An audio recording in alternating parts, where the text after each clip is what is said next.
할렐루야. 저는 오늘 에베소서 2장 7절부터 10절 말씀에 근거해서 하나님의 작품이란 제목으로 같이 은혜 나누기 원합니다. 제목을 한번 따라해 보실까요? 하나님의 작품. 아멘. 오륜교회에서 해마다 11월이 되면 전국의 많은 교회들과 함께 다니엘 기도회를 합니다. 2019년 다니엘 기도회 강사 중에 심선미 성도님이라는 분이 있었는데 이분의 전직은 무당이었어요. 26년 동안 무속인으로서 생활을 했는데 이분 스스로 자신을 표현하기를 저는 모태 무당입니다 이러더라고요. 그러니까 그 가족들이 다 무당이었고 그 가운데서 태어났다는 거예요. 이분의 간증 중에 이런 말씀이 있는데 이 무당들은 신을 받아서 귀신을 모시고 이제 살다 보니까 늘 그 귀신이 잠도 못 자게 하고 또 깨어 있는 동안은 기도하게 하고 또 신병이라 그래서 병을 주어서 괴롭히기도 하고 또 무속인의 특성상 이제 돈 문제나 여러 가지 문제들이 많기 때문에 늘 신경이 날카롭다는 거예요. 그래가지고 사람들을 보면 나쁜 말을 하고 폭언을 하고 폭행을 하고 그래서 자기가 자기 어머니에게 정말 나쁜 짓을 많이 했다고 막 폭언을 하고 때리기도 하고 그랬다고 고민을 하는 이제 간증을 하는데 그 가운데 이 성도님이 이런 말씀을 하시더라고요.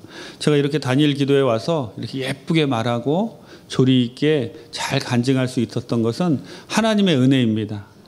하나님이 나를 구원해 주셔서 그렇고 그리고 하나님이 나를 빚으셨기 때문에 내가 이렇게 되었는데 저는 하나님의 작품입니다 라는 이런 말을 하시더라고요. 여러분들도 기회가 되시면 유튜브에서 이분의 간증을 한번 들어보시기 바랍니다. 이분만 하나님의 작품이 아니라 저와 여러분도 하나님의 작품입니다.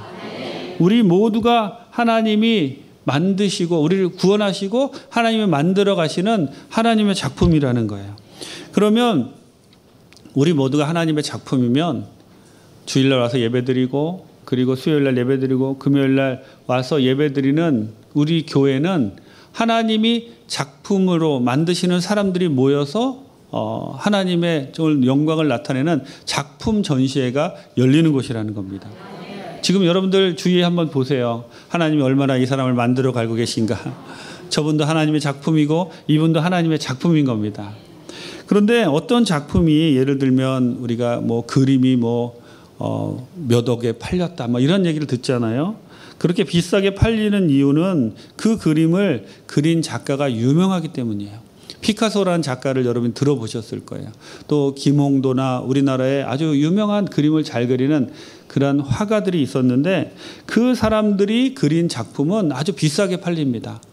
여러분 만약에 제가 그림을 그려서 판다고 누가 사지도 않을 뿐만이 아니라 제가 그림을 그려내놓으면 누가 쳐다도 안 볼 거예요. 왜 그렇죠? 저는 그렇게 그림 그리는 재주가 없고 그분들은 하나님께 특별히 그렇게 그림을 잘 그리는 재주를 받았기 때문에 그런 것이죠. 즉 작가가 누구냐에 따라서 그 작품이 인정을 받는다는 거예요. 저와 여러분이 하나님의 작품인 것을 믿으십니까? 여러분 피카소가 그린 그림도 이렇게 몇 억씩 받고 팔리는데 하나님이 우리를 만드셨다면 우리는 얼마나 귀한 존재겠어요. 온 우주를 창조하신 하나님이 우리를 만드시고 하나님이 우리가 이렇게 된 여기까지 지켜주신 그러한 작가인데 우리는 하나님이 나를 빚으시고 결국 완성시켜 가실 것이다 라는 이런 마음을 가지시고 늘 자부심이 우리 마음 가운데 있어야 합니다. 나는 하나님의 작품이다. 우리 한번 따라해 보실까요? 나는 하나님의 작품입니다. 나는 하나님의 작품입니다. 아멘. 오늘 본문은 하나님의 작품에 대해서 이야기해 주고 있습니다. 하나님 작품이 어떻게 만들어졌고 또 어떠한 일을 해야 되는지 가르쳐 주고 있는데 본문을 통해서 같이 은혜 나누기 원합니다. 첫째로 하나님의 은혜로 선물로 우리는 하나님의 작품이 되었습니다. 8절을 같이 읽겠습니다. 너희는 그 은혜에 의하여 믿음으로 말미암아 구원을 받았으니 이것은 너희에게서 난 것이 아니요 하나님의 선물이라. 아멘. 우리가 어떻게 하나님의 작품이 되었다고요? 하나님의 선물이 내 안에 들어왔기 때문에 우리가 하나님의 작품이 되었는데 하나님의 선물은 무엇이냐면 구원인 거예요. 구원이 우리 선물로 우리에게 주어졌기 때문에 우리가 하나님의 작품이 되었다라는 그러한 뜻입니다. 예를 들면 이런 것인데요. 어느 날 산에 불이 타서 막 나무들이 다 타고 있습니다. 수백 년 묵은 아름다리 나무도 다 타고 있고 또 좋은 목재가 될 그런 나무들도 다 타고 있는데 그냥 놔두면 다 타서 없어질 그러한 때에 어느 조각가가 와서 그 나무들 중 하나를 그 불타는 산속에서 건져내는 거예요. 그리고는 나무에 있는 불을 끄고는 열심히 뭔가를 만듭니다. 대패질도 하고 조각글로 쪼기도 하고 또 페이퍼질도 하고 니스도 발라서 아주 아름다운 작품이 되었어요. 여러분 이것이 은혜라는 거예요. 나무가 뭔가를 해서 그 조각가가 나무를 택한 것이 아니라 그냥 놔두면 불타 없어질 그 나무들 중에 한 나무를 조각가 마음대로 선택하고 건져서 그리고 불을 꺼주고 그것이 구원이고 그리고 대패질을 하고 손질을 해서 아름다운 작품을 만든다는 겁니다. 여기서 나무는 우리들이고 조각가는 하나님이시죠. 우리는 그냥 놔두면 불에 타서 없어질 그런 존재들인데 하나님의 은혜로 우리를 택하시고 우리를 불에서 건져서 구원하시고 우리를 하나님의 작품으로 만들어 가신다는 거예요. 지금도 하나님은 우리를 계속해서 만들어 가십니다. 그러나 내가 내 자신을 보면 때로는 실망스러울 때가 많습니다. 여러분이 여러분을 자신을 보시면서 너무나 나는 너무 멋있어. 나는 정말 멋진 작품이야. 이러시는 분들 계신가요? 조금 이상한 분들이죠. 왜냐하면 자기가 자기 자신을 보면 늘 실망스러울 때가 많아요. 늘 나는 왜 이럴까? 왜 이렇게 똑같은 실수를 반복하고 왜 이렇게 열심히 주님의 뜻에 따라 살아가야 되는데 그러지 못하고 말씀 읽으라고 하는데 말씀도 못 읽고 하지만 여러분 실망하지 마세요. 우리가 왜 그러냐면 왜 우리를 보고 실망할 수 없냐면 우리는 아직 완성품이 아닙니다.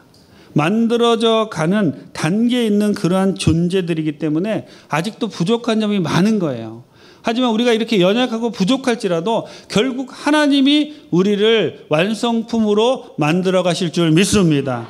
하나님이 만족하실 때까지 계속 우리를 빚어나가시는 거예요. 그러니 하나님이 우리를 만들어 가시는 그 기간에는 여러 가지 어려움이 있을 수 있으니 우리는 마음을 열고 그 어려움들을 받아들여야 합니다. 코로나19로 여러 가지 어려움들이 특별히 요즘 우리들의 삶 가운데 있는데 그것도 하나님의 섭리 아래 있는 일이에요. 코로나19가 그냥 우연히 생긴 것이 아니라 이것도 하나님의 섭리 속에 이것을 통하여 하나님이 이루시려는 뜻이 있다는 것이지요. 그러므로 우리는 어려움을 만날수록 더욱 하나님께 가까이 가야 합니다. 나를 빚으시도록 더욱 내어드려야 됩니다. 주님의 말씀에 순종하여 하나님의 작품으로 계속 빚어져 나가는 귀한 분들 다 되시기를 주님의 이름으로 축원합니다. 그런데 여러분 우리가 주위를 보면 어떤 분은 하나님이 많이 만지셔서 거의 완성되어 가는 작품이 있어요. 그러니까 지금 우리가 작품 전시회에 다 모인 거니까 작품을 보면서 다 평가를 할 수 있거든요. 저 작품, 이 작품. 근데 어떤 작품은 하나님이 많이 만지셔서 뭐 이제는 누가 쿡 찔러도 감사합니다. 그리고 그냥 우리가 보기만 해도 은혜가 되는 그런 분들이 있어요. 근데 어떤 작품을 보면 아직 초기 단계라 작품이라고 할 수 없는 그런 작품도 있습니다. 그러니까 그런 작품들을 보면 우리가 실망하게 되는 거예요. 그러니까 그런 작품들을 보면 사람들이 그렇게 얘기하는 겁니다. 아니 교회에 저런 사람도 있어? 아니 교회 다니는 사람이 왜 저렇게 신경질을 내? 교회 다니는 사람이 왜 저렇게 얼굴이 싸나워 보여? 뭐 이런 식으로 아직까지 하나님이 좀 덜 만지셔가지고 여러 가지 부족한 점이 있는 사람들을 보고 세상 사람들이 교회 다니는 사람이 왜 그래 그러는데 그 사람들이 교회를 몰라서 그래요. 결국 그 사람도 하나님이 계속 만지시고 빚어가셔서 훌륭한 주님의 작품으로 만들어 가실 줄 믿습니다. 믿음의 눈으로 바라봐야 돼요. 지금 우리 주위에 조금 부족하고 아직 작품이라고 할 수 없는 그런 분들이 있다 할지라도 실망하지 마시고 그런 분들을 위해서 기도해 주셔야 되고 그런 분들이 하나님의 작품으로 더욱 완성되어 가도록 우리는 기다려주고 참아주고 본을 보여줌으로 그들이 변화되도록 우리가 먼저 주님의 뜻에 따라 살아가야 할 줄 믿습니다. 얼마나 감사한 일인가요? 내가 나를 빚어져 가면 얼마나 힘들겠어요. 그런데 내가 내 힘으로 하는 것이 아니라 하나님이 나를 택하시고 하나님이 친히 나를 빚어가신다는 거예요. 하나님의 계획 따라 순종하며 따라가기만 하면 결국 하나님이 원하시는 그곳까지 우리를 이끄시니 우리는 정말 복받은 사람들입니다. 정말 감사할 일밖에 없는 그러한 사람들이에요. 이 은혜가 하나님의 은혜이고 이것이 우리의 힘으로 얻은 것이 아니기에 선물이다라고 이야기하고 있는 것입니다. 여러분들은 다 하나님의 작품이고 하나님의 선물이 여러분 마음 가운데 있는 분인 것을 기억하시며 자부심을 가지고 그 이 세상 어느 누구가 만든 작품보다 하나님이 나를 만드셨으니 나는 감사합니다 라는 마음으로 늘 승리하는 귀한 분들 되시기 바랍니다. 둘째로 하나님의 작품은 종의 자세로 하나님을 높여야 합니다. 9절 같이 읽겠습니다. 행위에서 난 것이 아니니 이는 누구든지 자랑하지 못하게 함이라. 아멘. 하나님의 작품이 우리가 된 것은 제가 말씀드린 것처럼 은혜로 됐어요. 그래서 우리는 처음 주님의 은혜를 체험했을 때 모두 다 너무나 감격합니다. 야, 정말 내가 산에서 불타 없어질 그런 나무들처럼 죽을 수밖에 없는 그러한 사람인데 하나님이 나를 택하시고 구원하셔서 은혜를 주시고 선물을 주시니 얼마나 감사하냐. 그리고는 신앙생활을 열심히 합니다. 열심히 와서 봉사도 하고 구역에서 지역에서 11조도 드리고 감사금 드리고 성경 공부도 하고 여러 가지 정말 주님의 은혜에 감사해서 그 하는 모든 일들이 그저 감사할 뿐이고 이런 기회를 주신 것도 감사할 뿐이고 할 수 있게 하시니 감사하고 계속 그렇게 감사한 마음들이 들게 되는 거예요. 즉 주님이 나를 구원해 주셨다라는 것에 포커스를 맞추게 되면 늘 이렇게 감사하며 살아갈 수가 있습니다. 그런데 세월이 지나다 보면요. 어느 순간부터 주님께서 나를 구원해 주셨다라는 것을 초점을 맞추면 계속해서 감사할 수 있는데 세월이 지나면 우리가 그 눈을 싹 돌려서 어디를 바라보게 되냐면 내가 한 일들을 바라보게 되는 거예요. 내가 20년 동안 성가대를 했는데 내가 남녀성교회 20년 봉사하고 30년 봉사했고 저 사람은 내가 전도해서 교회 나온 사람이야. 내가 11조를 얼마나 드렸는데 내가 헌금을 얼마나 드렸는데 이렇게 내가 한 일들을 바라보게 되면 우리들의 마음 가운데 우리도 모르게 섭섭한 마음이 생기는 거예요. 섭섭한 마음이 생겼다는 것은 무슨 뜻인지 아세요?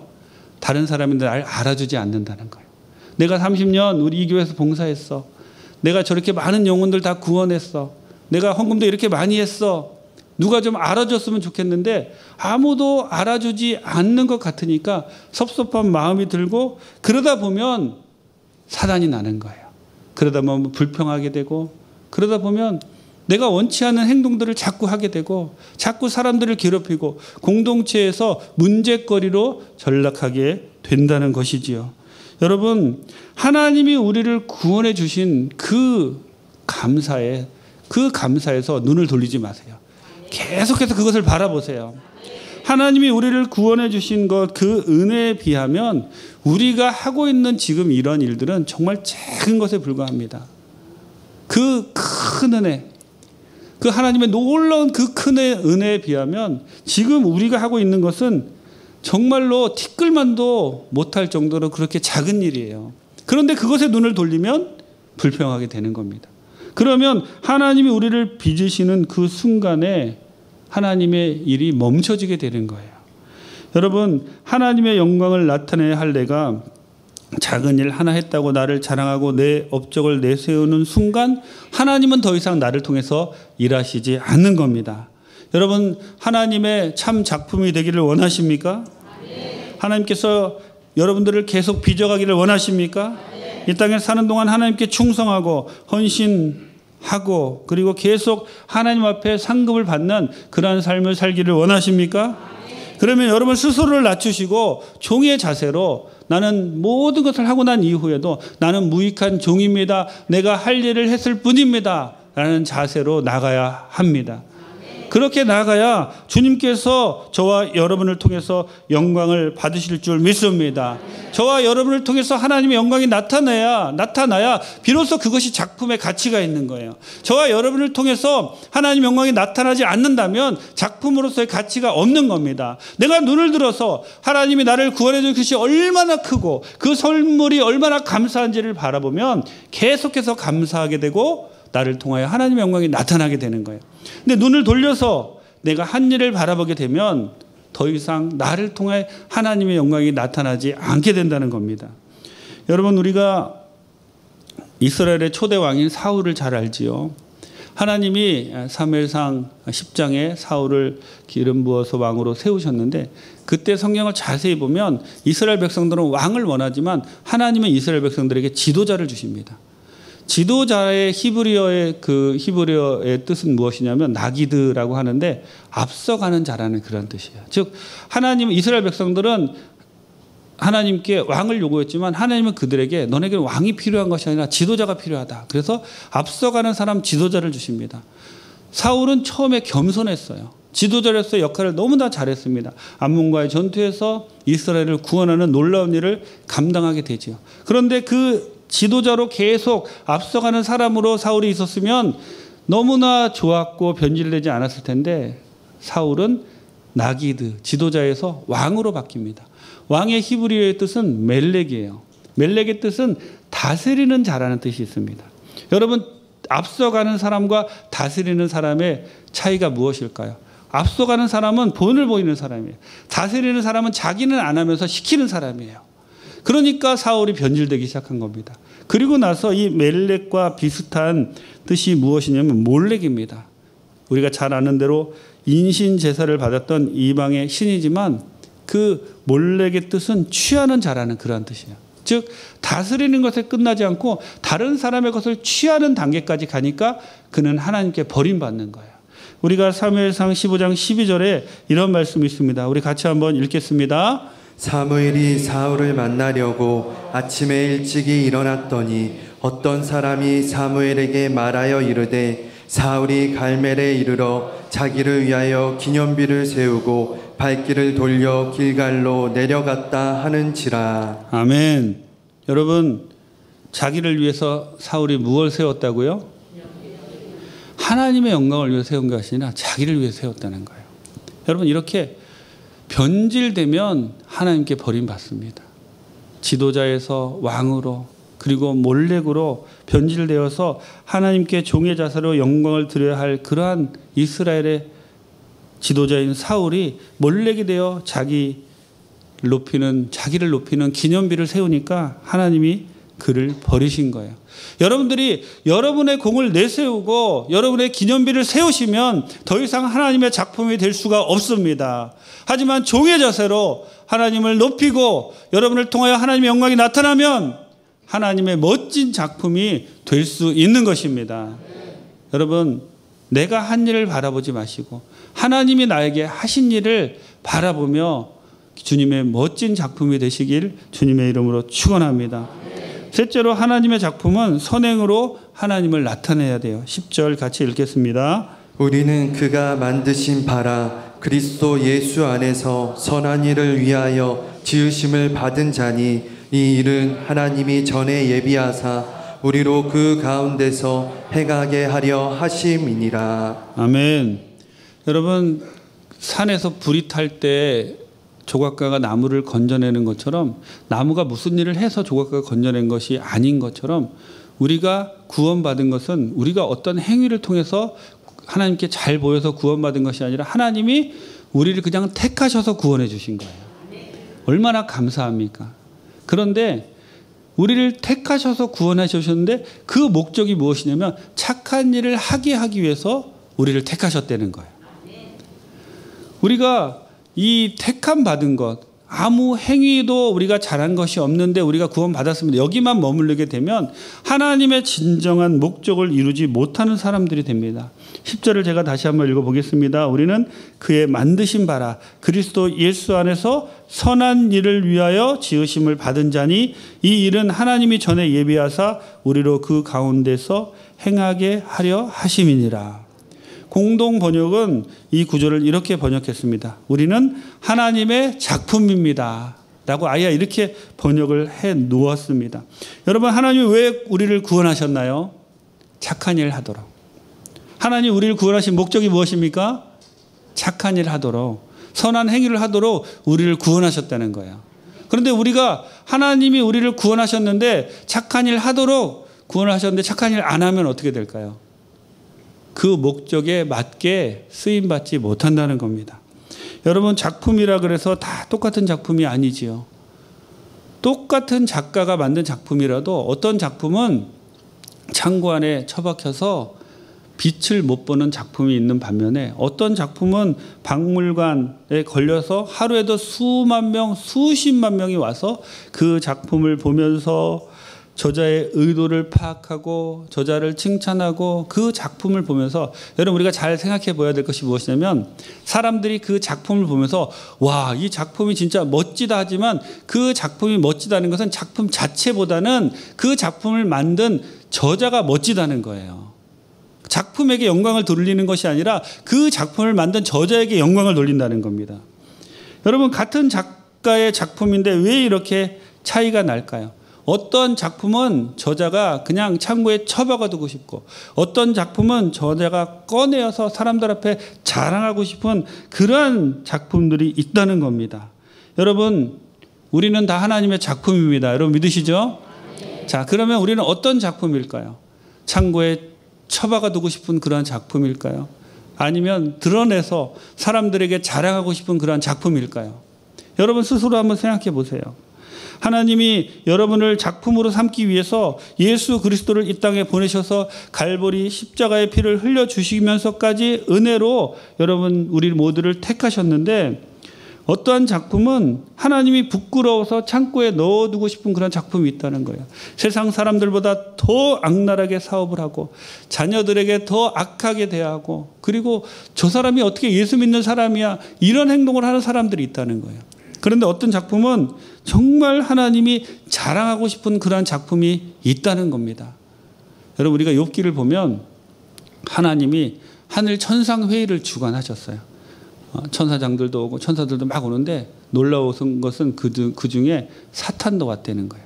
그러니까 하나님이 갑자기 그 회의 중에서 자랑이 하고 싶으셨습니다. 누구를 자랑하시죠? 욥을 자랑하십니다. 사단 보고 이야기합니다. 네가 온 땅을 두루 돌아다니면서 봤냐? 내 종 욥을 유의해서 보았냐? 그처럼 완전하고 정말 바르고 하나님께 영광 돌리는 그런 사람이 없다. 그러니까 이제 사단이 참소를 하죠. 뭐 어쩌고 저쩌고. 그래서 이제 욥기가 시작이 되는데, 그럴 만큼 하나님이 자랑하고 싶은 사람들이 있다는 거예요. 저는 우리 교회 성도님들 모든 분들이 정말 이 성도를 봐라 하고 하나님이 자랑하는 그러한 성도님들이 되시기를 원합니다. 우리 가족들이 우리 아버지를 한번 보세요. 우리 어머니를 한번 보세요. 저분은 정말 하나님의 영광을 나타내는 분입니다. 하나님의 멋진 작품입니다. 이런 칭찬을 듣는 여러분 되시기를 원합니다. 이런 말을 들으려면 여러분 우리가 무엇을 해야 되냐면 선한 일을 해야 된다는 거예요. 점점 예를 들어서 이런 거죠. 하나님이 우리를 구원해 주시고 착한 일을 하라고 만드셨어요. 그런데 하나님이 딱 보니까 정말 그 목적에 따라서 우리가 잘 살아가는 거예요. 나에게 어떤 것이 생기면 어려운 사람 나눠주고, 나에게 정말 무엇이 좋은 재주가 있으면 그 재주가 필요한 사람에게 또 공헌을 하고, 그러면 하나님이 그 사람에게 더 복을 주시는 거예요. 목적에 따라서 움직이니까. 그렇지만 그냥 정말 하나님이 복을 주셨는데도 그것을 사용하지 않고 착한 일을 하지 않으면 하나님이 복을 주실래도 주고 싶지 않으신 거예요. 우리도 그렇잖아요. 그 목적에 따라서 하나님께 영광 드리게 되면 하나님이 얼마나 우리에게 큰 복을 주실지 한번 생각해 보는 귀한 분들 다 되시기를 바랍니다. 오늘 이후 여러분의 마음을 점검해 보시고 내가 선한 일을 행할 곳이 어디인지 결단하고 하나님께 나아가는 귀한 분들 다 되시기를 주님의 이름으로 축원합니다. 여러분, 우리가 선한 일 하면 무엇이 생각이 나시나요? 어려운 사람 금전적으로 도와주고, 또 여러 가지 나에게 있는 것을 물건을 나눠주고, 이런 것들이 생각이 나지요. 하지만 시대가 변하면 변할수록 선한 일의 개념도 많이 바뀌는 것 같아요. 요즘 선한 일은 어떤 일이냐면 다른 사람의 잘못을 보고도 이해해주고 덮어주는 겁니다. 그리고 인터넷에 어떤 사건이 터졌을 때 그것을 보고 나도 막 욕하고 싶은 것을 참는 거예요. 악플이라고 하죠. 악플을 달고 싶은 것을 참는 거예요. 그리고 다른 사람이 나에게 막 어떤 사람에 대해 안 좋은 이야기를 전합니다. 확인되지 않은 이야기예요. 확인되지 않은 이야기니까 내가 전하면 안 되겠다라고 참는 겁니다. 그 기준이 무엇인 줄 아세요? 공동체를 살리고 사람을 살리고 하나님께 영광을 드리고 이런 일들은 선한 일입니다. 공동체를 파괴하고 사람을 넘어뜨리고 사람을 끌어내리려고 하는 일들은 악한 일이라는 거예요. 하나님이 우리를 만드신 목적은 선한 일을 위해서 만드셨습니다. 우리가 선한 일을 할 때, 목적대로 선한 행동을 할 때 하나님은 우리를 통해서 영광을 받으시는 거예요. 제가 말씀드린 것처럼 그 작품을 보고 사람들이 칭찬하는 것은 그 작품을 만든 작가를 칭찬하는 것이, 그 작품 자체를 칭찬하는 것이 아닌 것처럼 사람들이 우리를 칭찬할 때 우리를 칭찬하는 것이 아니라 우리를 만드신 하나님을 칭찬하는 것이다 라는 그러한 뜻이죠. 여러분을 통하여 하나님이 칭찬받기를 원합니다. 그런 분들이 다 되시기를 바랍니다. 그러면 하나님이 얼마나 기뻐하시겠어요? 얼마나 큰 복을 주시겠어요? 하나님의 놀라운 걸작품들이 다 되시기를 주님의 이름으로 축원합니다. 기도하시겠습니다. 좋으신 하나님 감사합니다. 오늘 하나님의 작품이란 말씀으로 우리에게 은혜를 주시니 감사합니다. 우리 모두가 하나님의 작품이 되어서 주님의 영광을 나타내는 귀한 주님의 사람들 다 되게 도와주옵소서. 아버지께서 우리를 붙잡아 주시고 코로나19로 어려움 당하는 모든 성도님들 그 문제 가운데 해결자가 되어 주옵소서. 은혜를 감사드리옵고 예수님의 이름으로 기도드립니다.